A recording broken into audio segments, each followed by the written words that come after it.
Kemarin pihak kejaksaan sudah memberikan statement resmi bahwa benar terkait Sylvester Matutina itu sejak 2019 memang sudah ada putusan pengadilan yang bersifat inkrah. Nah, menjadi pertanyaan bahwa dari 2019 sampai 2025 ternyata benar bahwa pihak kejaksaan tidak mengeksekusi Sylvester. Ini buat saya harus merupakan catatan. Harus ada kritik keras kepada pihak kejaksaan. Berarti benar selama ini kejaksaan diskriminatif dalam penegakan hukum. Berarti benar selama ini kejaksaan memandang bulu dalam penegakan hukum. Itu berarti pihak kejaksaan sudah bertentangan dengan kemauan dan sikap Presiden Prabowo yang mengatakan di dalam penegakan hukum tidak boleh diskriminasi, tidak boleh pandang bulu dari partai politik manapun, dari keluarga manapun. Kalau yang salah harus ditindak. Nah, ini Sylvester Matutina, meskipun dia itu adalah diehardnya Pak Jokowi, pendukung Pak Jokowi, ya, tetapi dia terkena kasus pidana dan putusan atas pidana itu sudah inkrah sejak 2019, tetapi kejaksaan tidak mengeksekusi. Saya mengharapkan sebagai rakyat, Presiden Prabowo memberi perhatian terhadap performance pihak kejaksaan semacam ini. Ini baru Sylvester. Bagaimana nanti dengan kasus-kasus besar yang dipercayakan kepada pihak kejaksaan? Kita melihat misalnya kasus pidana korupsinya Chromebook itu. Sampai sekarang Menteri Nadiem, Menteri Pendidikannya itu bagaimana? Nggak jelas itu. Tapi lucunya, anehnya, bawahan-bawahannya udah kena menjadi tersangka. Kan tidak masuk akal. Menggelontorkan dana hampir 10 triliun, menterinya nggak kena itu. Tapi bawahan-bawahannya. Terus dari mana bawahan-bawahannya itu memperoleh otoritas menggelontorkan dana 9,9 triliun itu? Itu salah satu contoh, Pak Presiden. Ya. Belum lagi nanti kasus Pertamina. Risa Khalid sudah dijadikan tersangka. Oke, sementara dia nggak ada. Tapi pertanyaannya, bertahun-tahun itu Pertamina melakukan korupsi. Apakah benar tidak ada pejabat-pejabat tingginya level sekurang-kurangnya level menteri yang tidak terkena? Itu kan rakyat menjadi bertanya-tanya. Dari mana itu bisa diselenggarakan bertahun-tahun dengan nilai fantastik ratusan triliun? Ya. Nah, ini baru Sylvester saja itu tidak dieksekusi. Nah, kita mengharapkan penegakan hukum itu betul-betul tidak pandang bulu dan tidak diskriminatif gitu.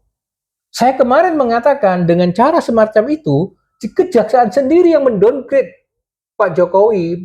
Dengan demikian rakyat akan menganggap lah itu loh. Kalau Pak Jokowi lihat dilindungin orang-orangnya, anak buahnya. Tapi apa benar itu? Kan tidak jelas. Itu kan kembali bergantung dari pihak sikap konsistensi Kejaksaan Agung dalam penegakan hukum. Bagaimana menegakkan hukum secara profesional, yang adil, yang fair, yang jujur, ya, sehingga rakyat itu makin percaya pada APH.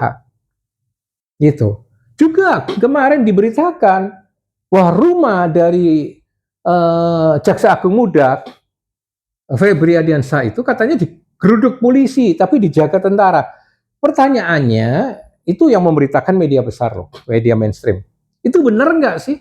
Kalau benar, di dalam rangka kasus apa? Jaksa Agung Muda rumahnya mau digeruduk polisi. Itu selama ini polisi nggak terbuka, nggak ada. Itu kasus merupakan tindakan polisional karena lidik dan sidik, atau karena apa? Dan dalam rangka kasus apa? Singkatnya, pemberitaan oleh media itu benar atau enggak?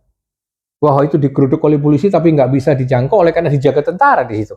Kan menurut keputusan Presiden hanya rumah-rumahnya jaksa yang dijaga polisi, bukan tentara. Yang tentara itu kan menjaga kantor-kantor kejaksaan. Nah, itu kan perlu konfirmasi, benar enggaknya? Atau itu lagi-lagi framing katanya. Ya, ini kan penegakan hukum seperti ini kan menjadi carut-marut, menjadi rakyat terus-menerus nggak percaya dong kalau dengan seperti ini. Nah, belum lagi itu Ade Armando, katanya SP3-nya dipraper dan kalah. Berarti harusnya status tersangkanya Ade Armando on kembali, ya, dan polisi harus sidik kembali itu. Bener nggak? Jangan sampai nanti juga seperti kejaksaan tuh ke polisi. Ade Armando tersangka, diam-diam meskipun SP3-nya dipraper kalah, lalu diam-diam aja sampai sekarang, lalu malahan AD diangkat menjadi komisaris. Apa itu? Salah satu BUMN atau apa? Ya, ini kan nggak benar. Artinya dengan kata lain, kalau semacam ini, penegakan hukum yang mengkhianati penegakan hukum yang fair, adil, jujur, itu adalah APH sendiri. Ya, bagaimana mungkin terus-menerus menuntut rakyat untuk patuh kepada hukum kalau rakyat melihat perilaku-perilaku APH semacam ini? Saya mengharapkan pidato Pak Prabowo yang mengatakan bahwa penegakan hukum nggak boleh diskriminatif, nggak boleh pandang bulu dari partai politik manapun, dari keluarga manapun, yang salah harus ditindak, ya konsisten lah APH itu. Ya, jangan sampai kalau tidak konsisten kan sama aja, itu mendowngrade bukan cuma zaman Pak Jokowi, tapi juga Presiden Prabowo. Berarti kata-katanya Pak Prabowo itu dianggap lip service oleh APH. Ya, dianggap angin lalu. Bener nggak Pak Prabowo seperti itu? Ya kan? Pak Presiden, ingat loh, sekarang ini sudah ada kelompok-kelompok, komunitas-komunitas orang yang memprovokasi rakyat. Gulingkan Presiden Prabowo. Ya, lakukan 98 yang kedua. Bahwa Presiden Prabowo kalau ini terus terjadi, ya, itu bukan tidak mungkin provokasi mereka itu menjadi efektif. Rakyat semakin banyak akan mendukung gerakan-gerakan ke sana. Pak Presiden Prabowo, ya, jangan Pak belum setahun ini memerintah, jangan sampai provokasi macam itu menjadi efektif gara-gara tindakan APH, aparat penegak hukum, kepolisian, kejaksaan diskriminatif. Ingat, kecemburuan sosial itu bukan hanya soal ekonomi, Pak, tapi juga persoalan penegakan hukum, persoalan keadilan. Rakyat ini terus-menerus mendengungkan penegakan hukum itu tajam ke bawah, tumpul ke atas. Yang kaya-kaya bisa bebas, bisa tidak terjangkau oleh hukum. Yang punya kekuasaan, punya jabatan, bisa bebas, tidak terjangkau oleh hukum. Kalau ini terus didengungkan, satu ketika pasti rakyat juga akan berontak kembali, Pak. Sekali lagi, kecemburuan sosial itu bukan hanya menyangkut ekonomi, tapi perasaan keadilan rakyat yang terlukai akan menjadikan provokasi-provokasi itu efektif. Nah, saya mengharapkan pemerintahan Pak Prabowo tidak tergoyangkan gitu loh sampai dengan 5 tahun ke depan, dan program-program Presiden Prabowo yang hebat itu bisa terwujud tahap demi tahap.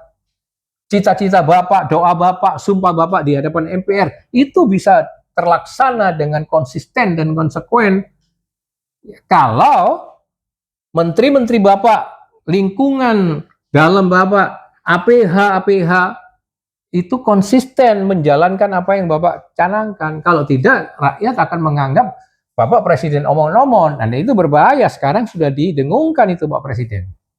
Ya, saya mengharapkan perilaku-perilaku APH yang tidak konsisten, yang diskriminatif dalam penegakan hukum, yang tidak fair, tidak adil, tidak jujur.